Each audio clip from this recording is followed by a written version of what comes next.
हिरव्यागार दाट जंगलानं भरलेले डोंगर आणि त्यातून भळभळणाऱ्या जखमेप्रमाणे लाल माती खडकांच्या वाहत येणाऱ्या दरडी. जुलै महिन्याच्या पावसानं सह्याद्रीला ओरबाडलाय.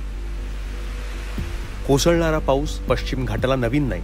नवीन काय आहे तर या पावसात यापूर्वी पाहिलं नाही तिथं कोसळणारे डोंगरकडे. सातारा कोल्हापूरच्या सह्याद्रीच्या रांगातून आम्ही फिरतो. निसर्गाच्या या अनाकलनीय हल्ल्यानं डोंगरकुशीला राहणारी गावं बिथरली आहेत. मला 72 वर्ष झालं आहे, पण माझ्या आयुष्यात पहिलीच वेळ अतिवृष्टी होती. आणि असं कधी डोंगर झाले हो, सगळ्या जगापेक्षा हा भाग एवढा कठीण आहे ना पावसाला, कुठंच नाही असं, पहिलीच वेळ. कायम पावसात असणाऱ्या या पश्चिम घाटातल्या भागाला यंदाचा पाऊस भयावह वाटला. या अतिवृष्टीमागे आणि त्याच्यामुळं पडणाऱ्या दरडींमागे कारणं काय आहेत? इथला भूगोल, इथली जमीन, तिचं भूशास्त्र ही कारणं आहेतच, पण त्यापेक्षाही अधिक काही कारणं आहेत का? अत्यंत कमी काळामध्ये प्रचंड पाऊस हा जणू पश्चिम घाटातला एक निसर्ग नियम बनू पाहतोय. म्हणजे आता मी उभा आहे लामजमध्ये, जे महाबळेश्वरच्या जवळचं कांदाडीच्या खोऱ्यातलं एक छोटं खेड आहे. आणि गेल्या 2-1 वर्षांपासून इथं विक्रमी पावसाची नोंद होते. म्हणजे जेव्हा 22 जुलैला आत्ता खूप पाऊस झाला कोकणामध्ये आणि पश्चिम महाराष्ट्रामध्ये पूर आला, त्यावेळेस लामजमध्ये आणि आजूबाजूच्या परिसरामध्ये 900 मिलीमीटर्सपेक्षा अधिक पाऊस झाला 24 तासात, असं निरीक्षण नोंदवलं गेलं. आणि त्याचा परिणाम काय होतो, जेव्हा आम्ही इथल्या लोकांशी बोलतो की ते म्हणतात आम्ही अनेक वर्षात इथं पाऊस खूप पाहिला, पण एवढ्या दरडी कधी पाहिल्या नाहीत. तर या सगळ्या भागामध्ये दरडी कोसळतात, शेतीचं घरांचं नुकसान होतं. आता इथं जागतिक हवामान बदलाचा संबंध येतो. आमचा अभ्यास हे स्पष्टपणे दाखवतो की हे सगळं जागतिक हवामान बदलांमुळे होतंय. त्यातही नेमकं कारण म्हणजे आपल्या हिंद महासागराचं तापमान वाढतंय. तापमान वाढल्यामुळे वाफ आणि आर्द्रताही वाढते, जी अशा प्रकारच्या अतिवृष्टीला पोषक ठरते.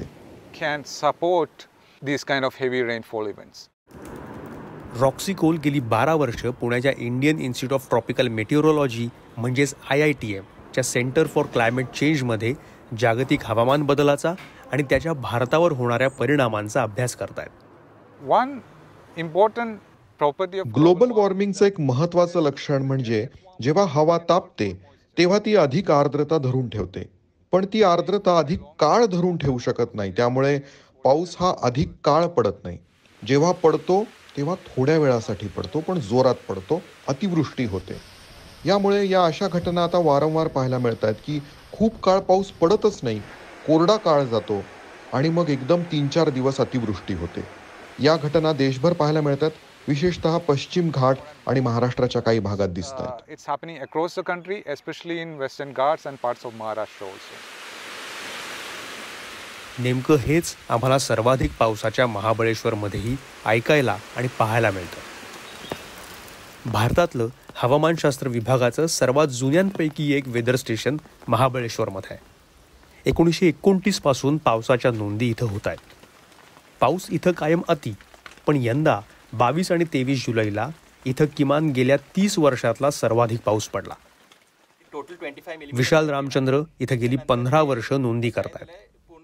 30 वर्षामध्ये एवढं आम्ही कधी बघितलेलं नाही आहे. इन 30 इयर्स म्हणजे 594.4 इट स्टँड्स द हायेस्ट. त्याच्या अगोदर आमचं 2005मध्ये जे होतं ते सुद्धा कमी होतं, एवढं कधी नाही गेलेलं आहे. नियरली 1400 मिलीमीटर्स ऑफ रेनफॉल 3 दिवस म्हणजे 72 आवर्समध्ये तेवढा पाऊस दिसून आलेला आहे आम्हाला.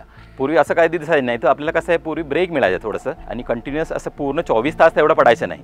पण हा कंटिन्युअस 3 दिवसात आपल्याला असं दिसून येतो की कंटिन्युअस पाऊस विदाऊट मिनिमम ब्रेक्स सांगू शकतो. आणि अतिवृष्टीचं हे प्रमाण टप्प्याटप्प्यानं वाढत आहे. निष्कर्षापर्यंत पोहोचायला वैज्ञानिकांना कैक वर्षांचा डेटा लागतो. पण महाबळेश्वरच्या गेल्या 15 वर्षातल्या मोठ्या नोंदींकडे नजर टाकली तरी आपल्याला कल्पना येईल. 26 जुलै 2005ला म्हणजे जेव्हा मुंबईत महाप्रलय झाला होता, तेव्हा महाबळेश्वरमध्ये 24 तासात 432 मिलीमीटर पाऊस पडला होता. पुढे 11 ऑगस्ट 2008ची नोंद आहे 490.7 मिलीमीटर पाऊस 24 तासांमध्ये.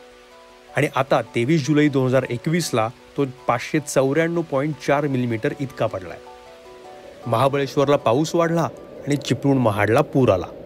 जागतिक हवामान बदलामुळे होणारे हे परिणाम सर्वांच्या समोर.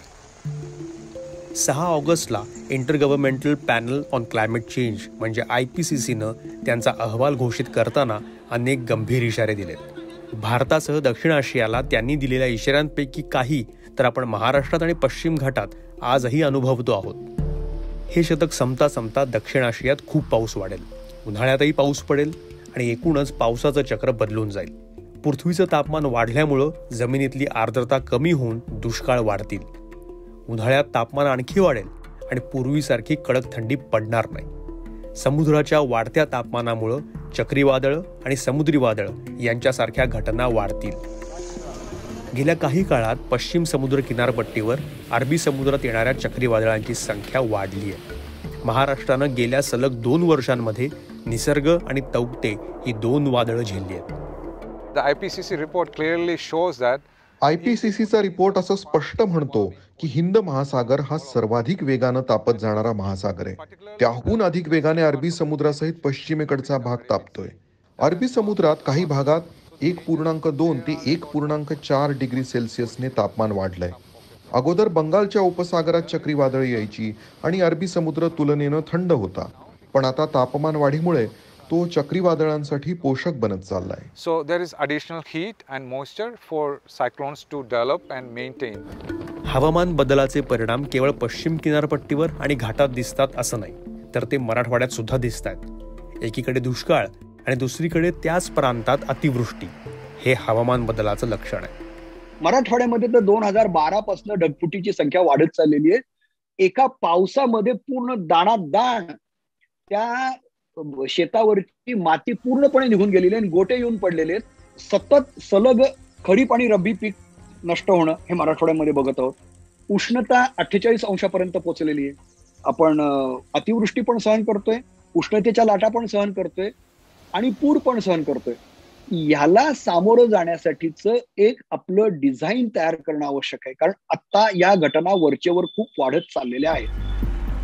जागतिक हवामान बदलाची अरिष्ट आपल्या दारात येऊन पोहोचली आहे. ती वाढत जातील असं शास्त्रज्ञ सांगतायत. पण दोष केवळ निसर्गालाच देऊन चालणार नाही, तर तो माणसालाही द्यावा लागेल. पश्चिम घाटात, तिथल्या जंगलांमध्ये, शहरांमध्ये, नदी किनारी जे अतिक्रमण आहेत, खाणी आहेत, मोठी विकास कामं आहेत, ती या अरिष्टांच्या भयावहतेला मदत करतायत. त्याची जबाबदारी टाळता येणार नाही. महाराष्ट्राला आता धोरणहीन राहता येणार नाही. शरद बढेसह मयुरेश कोण्णूर, BBC.